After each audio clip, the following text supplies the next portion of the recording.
Oras na para sa ating Politihu.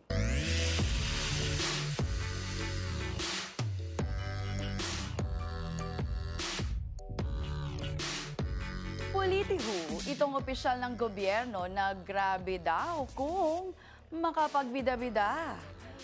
Usap-usapan kasi ito, Ivy, ha? May pagka-main character ang opisyal dahil talagang GGSS ito o galing na galing sa sarili. Hindi rin naman ma-question ng mga kasama dahil may credentials naman itong si opisyal. Yun naman pala. Pero itong kwento, bagong salta lang naman pala sa pwesto itong si Politihu. Ipinakausap pa na makuha ang pwesto. Talaga?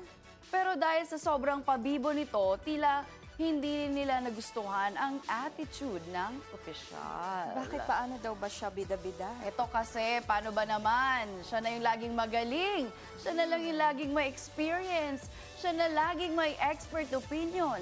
Siya lagi ang bangkero sa bawat kwentuhan. Kahit na, siya ang pinakabagong nakaupo sa table na yun. Lakas ng loob, confidence.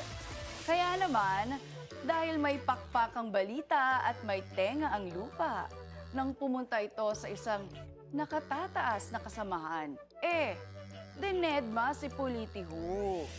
Nasaktan naman itong si Politihu at nagkwento pa sa kanyang pinalitan sa pwesto na may pagka-deadma raw pala ang isa sa kanilang mga kasamahan. Chika yan. Di lang daw maamin ng kaibigan na hindi gusto ng mga dating kasamahan ang may pagka-KSP attitude ni Politihu. Yun. Gusto mo ba ng clue, Ivy? Yes, one clue please. Sige. Ang opisyal na ito ay pwedeng i-relate sa ibon sa Himpapawid.